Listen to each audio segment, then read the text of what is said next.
Open source software that is going to save the day if your laptop gets stolen, follow-ups to your password tips, and we're finishing off the Homebrew high-performance router. I'm Darren Kitchen, you're watching Hak5. Yeah, hook me up, I'm ready.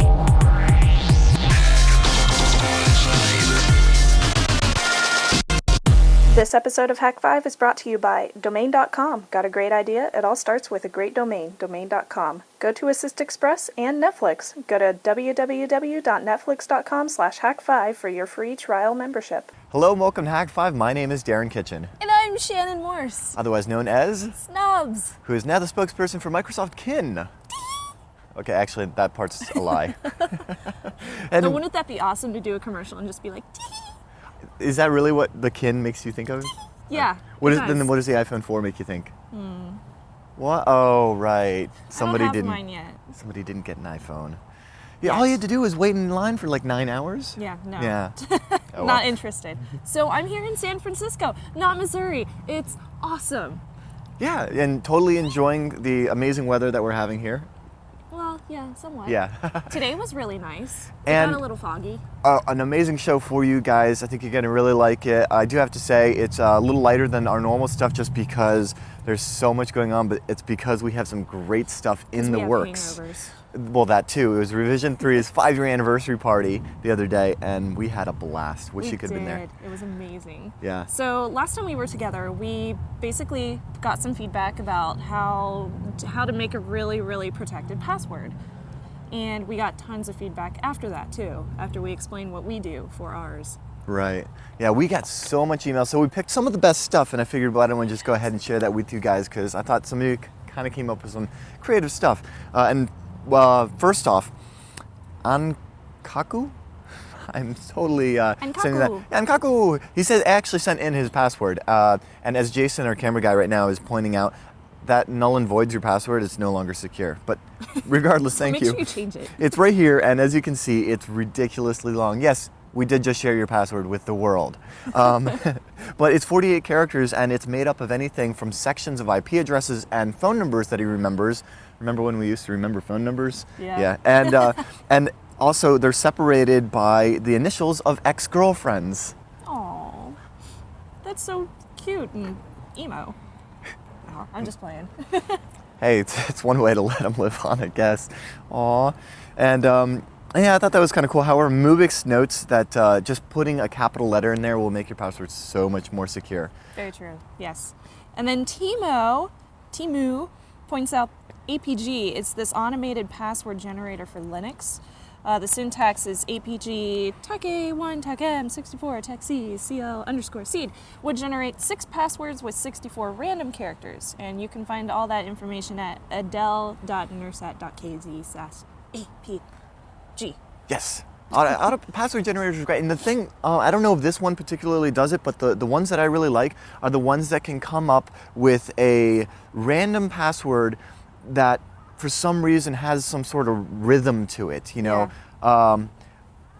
C7KQOWFU. For some reason, that right there, it just kind of feels like it has a little rhythm to it. Yeah. It was an old exchange password. It has kind of password. a rhyme. Yeah.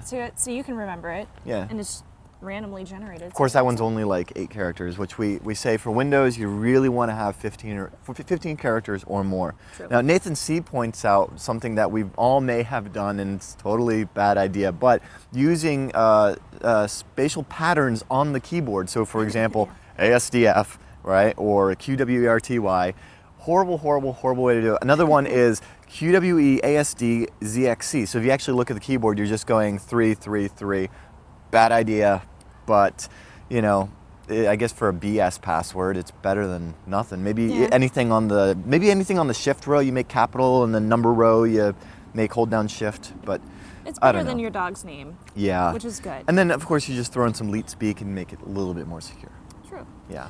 Eugene sent along how secure is my password.net. It's based on jQuery to estimate how long an average computer would take to brute force your password. And it also checks against 500 commonly used passwords, so like love, God, sex. secret. Now, Mubix points out that it's probably not a good idea to go to one of these password generator sites, or at least if you are, like, you might want to take a look at the code, because there could be, like, you know, Ajax calls that, like, log your password. So, and the other thing to point out here is this particular site tells you how long it would take a human to brute force it. I'm sorry, humans only brute force at a keyboard in Hollywood. If you're smart, get a rubber ducky. Yeah, a USB rubber ducky is a little bit faster than that, just a little. Yeah, human interface devices for the win. Extfoller? Extifer. He says he uses a combination of leet speak, passphrases, and site identifiers. So what he means by that is, say, take, for example, the phrase code monkey, and you could probably come up with something longer than that, but he converts it to C0D3, you know, puts it in the leet speak, and then, say, like it's his Facebook one, he puts like a capital FB and then like a random, like an asterisk or a greater than or something. It's kind of similar to what I do for mine. It's not bad. It's very, very similar to what I do. Yeah. And it works really well because every single one is different, so it's nice. Jareth notes that while he hasn't used it, he's always been tempted to use http://google.com/ as a password. So it looks like a URL when it's flying by a packet sniffer, but it wouldn't take a moment to figure that out. Why is there a URL in the password field? Well, let's try. I don't know. You know, I'm always seeing interesting. So what is it? Oh, PC Doctor. He actually sent us a lot of stuff about password managers, and we've talked about these in the past. Remember KeyPass? Good stuff. I love the portable KeyPass versions. Yes, portable versions and the you know, mobile application versions are really cool. But he points out LastPass and Password Safe and says that that he's actually written us an auto hotkey. Auto hotkey is a great little utility that allows you to automate a lot of tasks in Windows, and it's actually built on, I forget the name of the scripting thing. It's very cool. Anyway, I use it. We should probably do a segment just on auto hotkey alone, but I will go ahead and share that in the show notes, because you can take the script, modify it to your own, adapt it. It's very, very cool. So, so much more on that. Find it in the show notes at hak5.org. Okay, this is personally one of my favorites because I'm a huge bookworm, and like I have thousands of books on my Kindle. Love books, you know, books. So Lyle, his technique is to pick a book off your bookshelf and then go to a certain page or a couple of different pages, use the first line from each page, and then put that in as your password. So it's a phrase, it's not just a couple of letters or something like that. Yeah. It's something that's easy to memorize. And then if you have to change your password or somebody figures it out or whatever, just use a different page. Or a different book. Or a different you just book. got to be very careful if you're having like a garage sale, like that book's kind of important. Don't use a book that you're going to sell. Or at least don't highlight it or anything like that. That would be bad. Now, Patrick sent in supergenpass.com, which is a JavaScript bookmarklet that you can just go ahead and, you know, drag this link to your bookmark bar in Firefox, Chrome, whatever you use, and then it uses the site's domain and hash in your master password to generate a very secure password that you can use on different sites. You have a different password on each one, and I thought that was really, really cool. It's JavaScript that runs locally. I like that. I like that it's specific to the domain, and I really like that it's a bookmarklet, so that you could, well, if you're like me and you use Chrome, and then you can do your bookmark sync through Google, that's awesome. And then there's also some really good bookmark sync stuff for Firefox, and I'm sure all the other browsers, Opera, let's not forget them. So that's something that could kind of follow you from browser to browser. It's true. And Adam sent its Password Safe. It's a free open source password management app with a really good reputation. So yay. Yeah, it's from, you know, it was originally written by Bruce Schneier, who's like a huge security expert. Bruce. And it has the ability to paste passwords into fields without using a clipboard, which is, everybody knows that's a high security risk whenever you're using the clipboard in the middle of copying and pasting passwords. Yeah. But so it's a virtual human interface device. Yeah, that he thinks it uses. Well, I understand. You press a key and then it types the password for you, but using a virtual human interface device, think about that for just a moment, and then reference the USB. Sounds familiar to the what goes quack and then can type passwords very fast. Yes. Want to buy a duck? Like 3 people got that joke. Yeah. The 3 developers that got a rubber ducky understood that. No joke. So thank you guys for sending in your passwords. We're very happy to put them on the air, and also your tips. And you know, I got to mention that we've seen some really intricate ones over at twitterfisher.com. That's Yeah. either way you want to, PHISHER. It's the newest, hottest social networking service. You just want to go over there and give us your Twitter username and password. I can't believe people do that. Yeah, we actually log it, and sometimes I go through there, and a lot of it is like, ha ha ha, LOL, whatever. But then sometimes you're just like, no, Jacob64, that's, and you really want to you really want to maybe get on the Onion router and test it out, but I wouldn't advise logging into anybody else's accounts. That would be unauthorized access. Yeah. And that would be bad. So shame on you for even thinking about that. What are they doing? I don't know. Yeah. All right, well, I have some really, really cool information about a software application that I found online, and I want to share that with you guys, and I'm sure you got some cool stuff for us this week. Yes, excellent stuff. So we're going to be back in just a bit, but let us first thank one of our awesome sponsors. I'm going to go check out this Japanese tea garden. Yeah. See ya. Can I get some tea? No. Oh. All right, Jason. Are you really going to wear that all night, Colleen? Really, I'm just saying, even if hypothetically cooties were real, I don't have them. Well, you look ridiculous. You know there's an easier way to protect yourself, right? Just head over to circlecircle.org. Dots. It's amazing how people will believe just about anything if there's a website for it. But what's even more amazing is how incredibly inexpensive it is to get a domain these days. I mean, look at domain.com. They make it unbelievably easy to get your website online because they've got all the fixings and none of what you don't need. See? Ow! Whether you're hosting your resume or starting a website about make-believe vaccines, great ideas start with great domains. And domain.com's been making it easy and affordable for the last 10 years. They're a one-stop shop for domain names, reliable Linux and Windows hosting, and virtual private servers.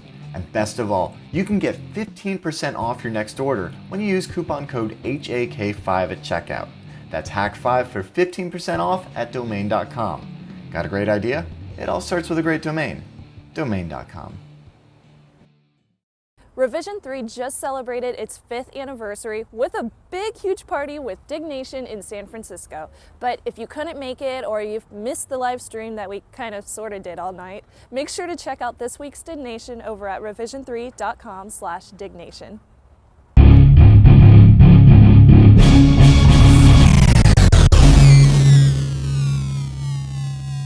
All right, so let's say you're hanging out in the city one day at your local cafe and you decide to go up to the front counter to get a coffee. And when you're gone, suddenly your laptop disappears from the table that it was sitting on. The first thing you do is, well, probably panic. And then you might call the local authorities to help you find the thief, or you might just end up buying a brand new computer. But to make matters a lot better for you, and to help authorities, we have a program called Pray, which will collect valuable information from your laptop while it's gone missing, and even take a picture of the thief via your integrated webcam, if you have one of those, which will hopefully help you and authorities find your computer so you don't have to buy a brand new one.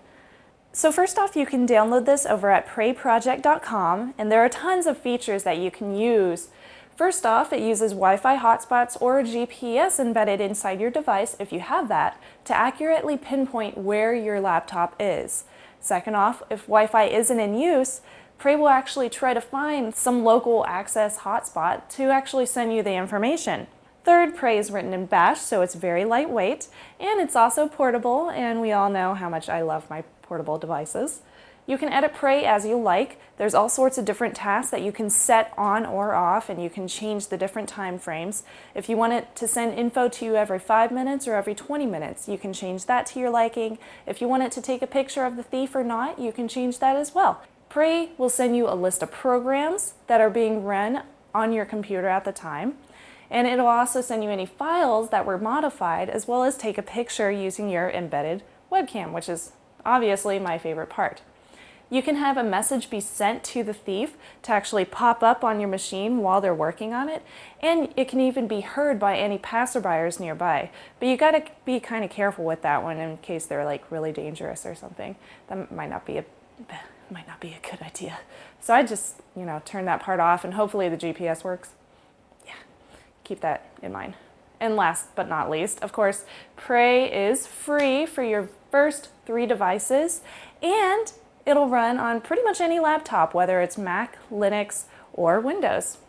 All right, so I want to get into a demo with you guys on pretty much how to set this up and how to modify your task and how it works. First off, download Pray onto the computer that you wish to track. Click on download and go through the installation wizard. The download barely takes any time at all. And at the end, if you haven't configured the tool, it's going to prompt you to do so. And it tells me this is my first time downloading Pray, blah, blah, blah, so I'll need to do that. First thing I need to choose is setting up my reporting method. You have 2 options. You can either use the control panel interface or the standalone interface. And the difference is the control panel, that one's accessed through the Pray website. So it's really quick and it's powerful, and everything is sent directly to you as the reports come in straight through the Pray project website. The standalone version is going to send you updates to your email, but in order to use that, you have to actually activate Pray, and then you have to start reporting. You have to delete a URL and then add a URL. It's kind of weird and confusing. That's how they used to do it, and then they made a brand new version for their website, which is much, much easier. So I'd prefer to do the control panel version. So I'm going to click on that. And then I need to create a user account, so I'll put in my information, my name, email address, my password. Okay, I click create and it tells me it worked. Yay! All right, so now it tells me I need to activate my email address, so I'm going to log into my Gmail, click the link, and then I log in. All right, I need to add devices. Okay, real quick, I'm going to go back to the install, and then I'm going to click OK, and it tells me, congratulations, your devices are being tracked. Yay! Okay, now I'm going to go add a device. I fill in the name, and it's generated all my information for me on my booklet 3G. So I click create, and it's created. Yay! It gives me my device key, and then I can click on the name to configure all my settings. Now this is the cool part. My device isn't missing, so I'm going to leave that be. And scroll down. All right, I want Pray to notify me with any new reports, and then automatically update whenever available. I'm going to leave the time the same. Every 20 minutes it'll update. And then under action modules, I'm going to choose to make my laptop make a loud buzz noise every 30 seconds when the device is nearby.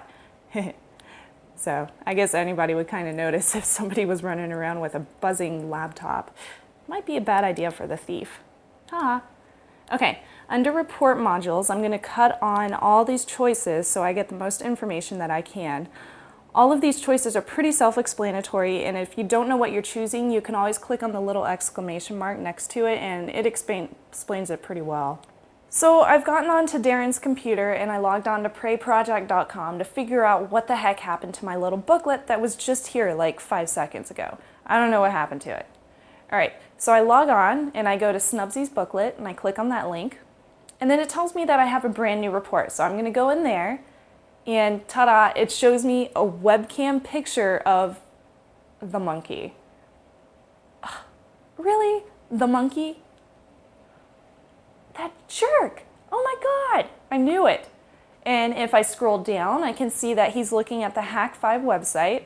Okay, at least it's not monkey porn, so that's good. And then it also shows me any programs that are running, and it shows me that he's logged in under Snubsy, which is probably because I was already logged in under Snubsy before he took it. That jerk. All right, I got my laptop back, and luckily I knew who it was from the webcam picture, so I was just able to go over there, punch his lights out, and get my computer back. Although I would suggest if you are planning to go and attack the thief yourself, don't punch his lights out. Make sure you get local authorities to do that or something. That might be a bad idea. Okay, so what do you guys think? I like this program. It's really cool how it works, and I really love the fact that it takes a picture and it can possibly find your location of the laptop really easily. That's awesome. Email me at feedback@hak5.org, and I would like to thank GoToAssist Express for this week's Snubs Report. Anyone expecting a long wait for your technical expertise is in for a big surprise. With GoToAssist Express brought to you by Citrix, you can provide immediate support by easily viewing and controlling your customers' computers online. Provide instant remote one-to-one support to clients located anywhere in the world. Handle more requests in less time. Assist up to 8 customers at once. Support both Mac and PC users. Try GoToAssist Express free for 30 days. For this special offer, you must visit gotoassist.com/hak5. That's gotoassist.com/hak5 for a free trial. Find more great tips like these at revision3.com/gotoassistexpress. So welcome back to the Pirate Garage. It is time to do part 2 of the Homebrew router segment that we started the week before. This is a fun one because we are building a awesome little router based on a mini ITX Atom-based chipset, so sweet, using some open source software that's going to allow us to basically come up with something so much more hardcore than a little piece of plastic that you can buy at your big box shop. This isn't going to give you much performance when it comes to your network gaming and other stuff like that. In fact, that's one of the topics that we will be tackling on this particular segment because I'd like to get into a little bit of quality of service. Yes, QoS, awesome concept that's going to allow our Skype to be Skypier and our Halo to be more Halo-y or something. So I'm actually in the middle of an install right now of some new open source software that is going to power this sweet machine. But as you guys remember, we were doing Smoothwall before, and I have since had a change of heart. And it's okay, you know? Here in the garage, you know, my show, change of heart. Actually got a lot of emails about it. And yes, to answer a couple of first questions, you can actually play with virtualization. You can set up a router in a virtual machine. In fact, using VMware or using VirtualBox, you can Oracle. You can play with virtual routers, if you will. You can actually assign Ethernet interfaces to those machines, and you could perhaps build yourself a router that's a virtual machine on one of your hosts, just like we have mounted on the wall over there. I don't recommend it. Now, that's not to say that I think virtualization doesn't have a place when it comes to routers. I think it's a great way to play with a lot of different router operating systems, and trust me, there are plenty. IP-Cop, Smoothwall, pfSense, MonoWall. In fact, the one that we're playing with today is, I'm kind of new to, but let me tell you, my first impressions, I absolutely love it. Let me see if I can be more Steve Jobs right there. I think you're really going to love it. It's magical. So Untangle, as opposed to Smoothwall, which hasn't really been updated in the last year, is a San Mateo based, I know it's like down the road, so I got to represent, just like the PBR, woot. It's a San Mateo based, Debian based, open source router or bridge operating system that's going to allow us to do so many freaking sweet things. And I thought that we would go ahead and just start the install. So the turkey's already cooking, and essentially all you do is burn your ISO to CD, boot off of it. You can choose a graphical or an ncurses based text installer. If you've installed Linux, it's super freaking simple. It's just going to ask you what your time zone and your language and your keyboard and stuff like that are. And when progress bar hell is over, you're greeted on the machine that you're building it on, because remember, it does have a head right now. We do have a keyboard. It will actually go ahead and guide us through some really, really simple setup. We could, of course, do it over the network, but this is going to be high performance, and it's going to allow us to do some sweet stuff because, well, first of all, it's Debian based. It's Linux. You've got root. It's not a toy. You know, it's not one of these, you know, oh, maybe I can put some alternative firmware to kind of almost give it some life. You know, don't get me wrong, OpenWRT is great if you've got one of those plastic routers. Let's kick it up a notch, and it's Debian, apt-get. That's my favorite. I gotta say, favorite package manager. Pacman's cool. You know, if you're in the RPM thing, hey, that's neat. But I like Debian, and this is good because I'm familiar with it and it makes me happy. The other cool thing is, say like you're just like, dude, I want a turnkey solution. You know, I'm cool with building hardware. I know what I'm doing with the PC stuff. Maybe I'm a little new to Linux, but I do want a badass gaming router, because that's what we're building right now, a gaming router. That's why we're doing QoS, quality of service, right?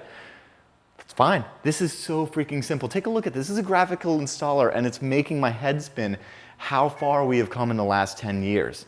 So essentially, when we get through this, we're greeted with a beautiful web interface that's going to allow us to, in sexy Ajax-ness, going to go ahead and configure our network, our interfaces, maybe a little port forwarding, our quality of service, and they've made it super, super simple. And then on top of that, because, dude, forward thinking, it's got an app store. I guess you can't really have a platform without an app store now. And that is sweet because there are not only free apps, and yeah, you know, I can't fault them for it. There's actually some paid apps, and dude, hey, if you find a way to make money on open source, good on you, Untangle. So we're going to be playing with the free stuff for now, and maybe if you're, you know, managing an educational institution or small business, you might like some of this stuff. You know, I haven't played with it on a bigger scale, but it looks pretty good so far. We're just going to have fun with the free stuff right now because that's how we roll, and it's got some stuff even before you get to the apps built in, the QoS, the filtering. It makes it so super sexy and so easy because it's all like based on a rack environment. So let's go ahead and speed this up, fly through this install, and get tweaking. So aside from the beautiful boot sequence, this is what I really love about Untangle, at least the setup. As far as that's concerned, I mean, you're going to be doing it with a monitor and keyboard anyway, so you might as well go ahead and configure right here locally. Don't get me wrong, I've got it plugged into the cable modem, I've got plugged it into my network or my machine here, and I could just go ahead and grab the IP address, head over to it from my machine, set it all up. But we're just going to hit next, finish. So from the beginning, it's going to go ahead and ask us to create an admin password, and I'm going to give it a BS1 for right now, but I'll secure this up a little bit later. It knows that I'm Pacific, so that's all good. And all we really need here is an email address and an approximate how many, I don't know why it does this registration. We'll say 254, of course. That's how many machines we're going to have on our network. Class C for the win.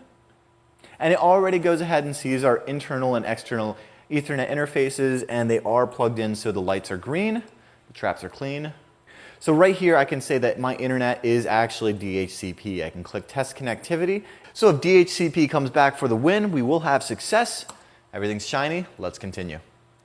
Now here's one of the magical features of Untangle here, and that is that we can either set it up as a router, typically how you would expect to with your little toy plastic ones, or a transparent bridge. And that is to say like you already have a freaking dope sauce Cisco or something, you really don't want to mess with it. You've got something good going, but there are some really cool apps or, you know, features of Untangle that you do want to use. You can set up as a transparent bridge, and it'll basically live in between on the network, having fun with your packets and not disturb what you already have going. I love that, but we're going to go with a router. Now, we get to choose our internal address, and by default, it wants to set us up with a 172.16.01. We're actually going to go with something a lot cooler, and I forget who it was in IRC that suggested this, by the way. Hak5.org/live, that's how you can watch segments being recorded as we record them. And follow Twitter for all the details on that. But basically, we're going to go with a 10.13.37.1. And our net mask will be 255.255.255.0. That's a /24 if you're keeping track. And essentially, that's going to give us 253 addresses to have lots of fun with. We're going to enable the DHCP server so that the other machines on our network get an internal IP address from the network address translation, which all basically means that more than one PC can be on the LAN. I know, I just told you what you already know. It's what happens here on Hak5. But you know, to that awesome 12-year-old that's new to this, congratulations. Welcome to the club. Building a router is fun! And we're not too concerned with the email configuration now. We'll come back later, so let's go ahead and finish. So congratulations, the installation is complete. We're greeted with a wonderful little wizard that's going to try to upsell us on some other stuff like network management and security and email monitoring, all this stuff, and we're actually not that interested. So we're just going to go ahead and close this and go straight to the config. So you'll see here on the left, we've got the config. We're going to go to network, and this is where a lot of the magic is going to happen. And click over to interfaces, and you'll see that both of our interfaces are up, and we can check the MAC addresses here. Our internal is the C7, which if I take a look here on my card, C7, and that is going to my internal network. That's our PCI Intel 1000 GT card, and then the integrated NIC on the motherboard is to the cable modem. And we can test connectivity, we can run ourselves a little ping test here, make sure that DNS is routing, so run that test. And hey, look at that, we has packets. Those are good, we like those. So over to the network, and of course we are dynamically configured with our cable modem, and we have a static address of 10.13.37.1, net mask of 24, our CIDR address for our internal network, and DHCP server is enabled. We're giving addresses to our clients on our network between 10.13.37.100 and 10.13.37.200. And what I'm going to do with this configuration is put all of our static servers under 100 and then all of our VPN clients over 200, because we're probably not going to have a whole lot of those. And we'll talk about the VPN stuff on a later episode, but essentially it's OpenVPN, which we have talked about in the 6th season, I believe. DNS server, if we really wanted to get fancy, and I guess you could reference season 4, wow, I need hyperlinks for all these. Essentially, we could go ahead and use something like OpenDNS or Google's DNS to get away from our horrid ISP's DNS, which tries to change things because they're stupid. But what I'm really interested right now is QoS, quality of service, okay? We're gonna need to know a couple of things, but essentially what quality of service is going to allow us to do is shape our traffic, make our traffic better. I'm not talking about a tiered internet here. It's not a series of tubes. What we're talking about is making your net experience better, especially if you have roommates. Raise your hand. Okay, now if your roommate, say, likes to download gigs and gigs of legal torrents while you're trying to get some headshots in your favorite first-person shooter, that might not be so good. Or say you're trying to do a VoIP call, or you're trying to do a little Ustream action, or a Skype call, something like that. This is where quality of service is really important.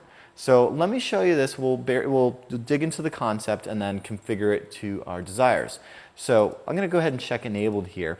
And first thing that it's going to need to know is what our download bandwidth is and what our upload bandwidth is. And I don't know why, but by default it's got 1.5 or 1500 kilobits a second as the default download and 384 kilobits a second as the default upload, which isn't that great.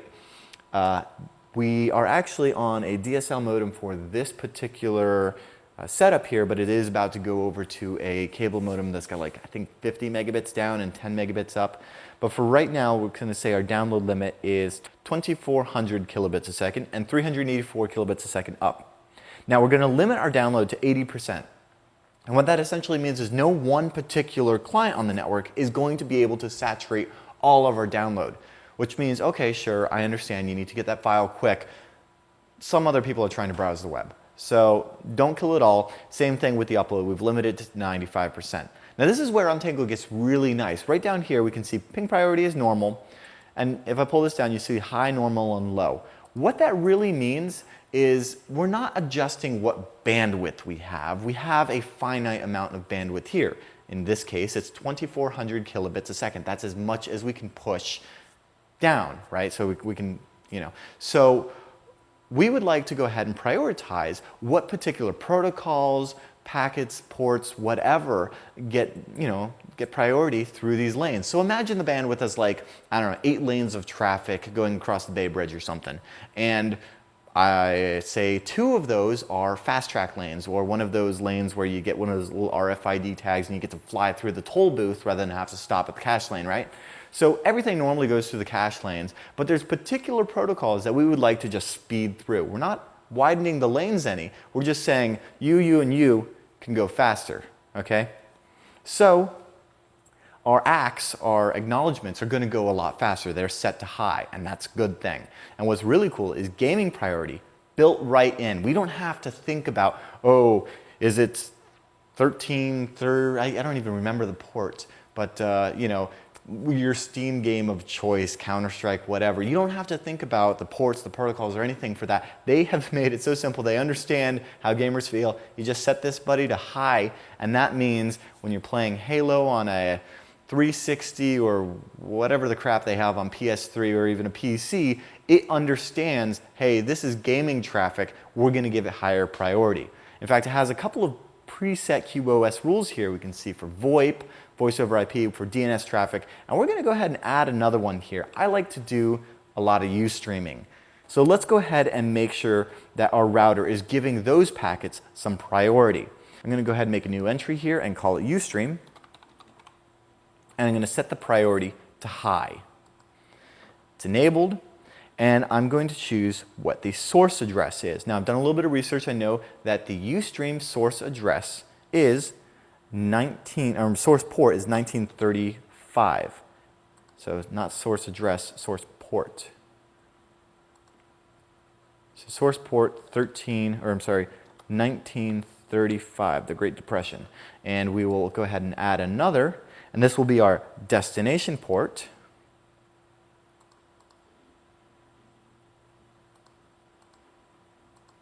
And we will set that to 34890. We're going to update this. And there we go. We have a Ustream rule. So it says any traffic that is coming from port number 1935 and destined to port number 34890, either of those, just go ahead and give them the high priority, which means the beautiful stream here is going to go a lot faster. And that's awesome. It's not going to get interrupted if somebody's doing a massive download, and somebody's massive download isn't ever going to take more than 80% of our traffic. I mean, this is really just scratching the surface of the power of Untangle. So you can see why, in a very Steve Jobs way, I think you'll really love it. I'm going to hit OK here, apply these rules. Let's close that, and we can go ahead and futz around in administration, email, local directory, whatever. There are so many fun settings to go ahead and play with. I'll leave that as an exercise for you, but I did want to show off something really neat, the App Store. Yes, it wouldn't be complete without an App Store. Now, they have a whole bunch of open source packages, paid packages, whatever. We can see here we've got web filters, spyware blockers, antivirus, a WAN failover. That's really cool. So say like you have a DSL modem and a cable modem, it will actually bond both, or not bond, but you'll have a failover. So in case one goes down, boom, you still got packets, you're still on the internet. I mean, it would be horrible if you got disconnected. Could you imagine? We can even set up a captive portal. This would be great if we were, say, running a network for a coffee shop or something like that, where we're going to have an access point, and we would like them to be greeted by something that says before they join the network that they have to accept our acceptable use policy or terms of service, or even charge their credit card or whatever have you.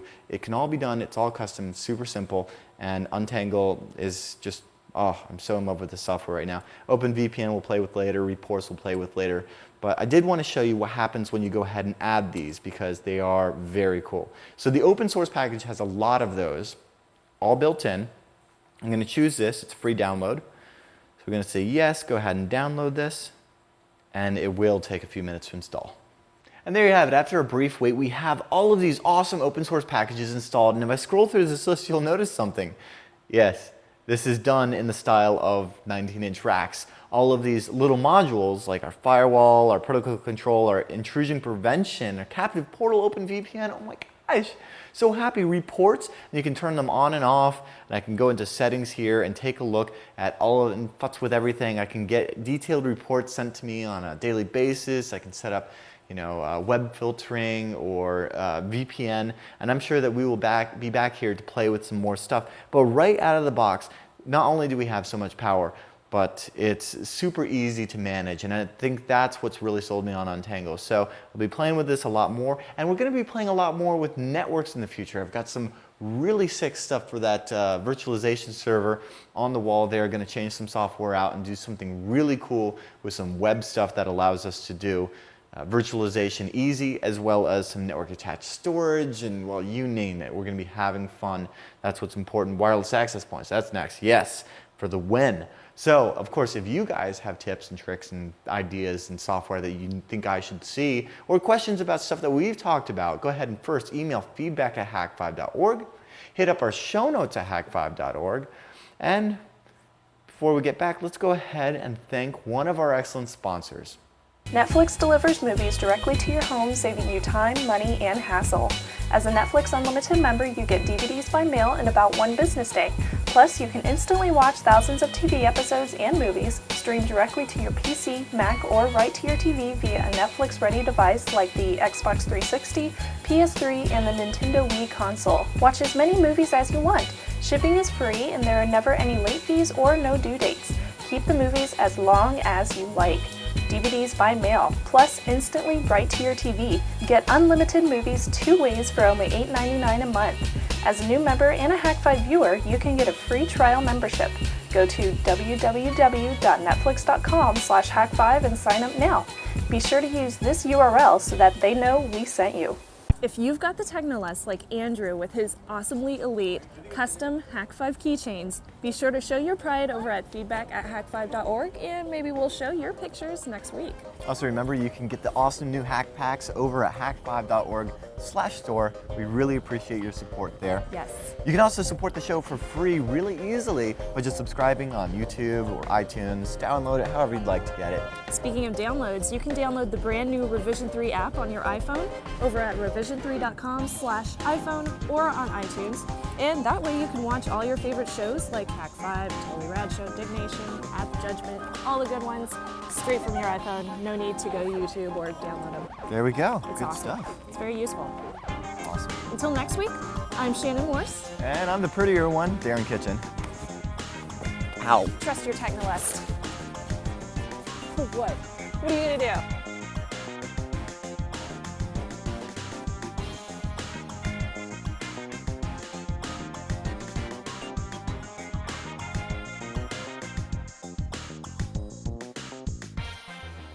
I don't feel like getting into it right now because I don't know the deets from the ISP. That would be the word. The word's ISP. Got that out of the way. Yay! All right. Do you want to do D-block? What? What? Drinks. Shut up. Cooking in the kitchen with the kitchen. It's recursive. Come on, we're gonna do a little programming here. Pound include yummy food in your tummy. It's called Darren's Kitchen. It's the new show on Revision 3 where we're gonna make some delicious treats for you while you're getting all your coding on and your bash scripting and your IRC. You got 3 monitors going. You need some motherfucking cupcakes. So come on down to Darren's Kitchen and get learned up on the level, yo.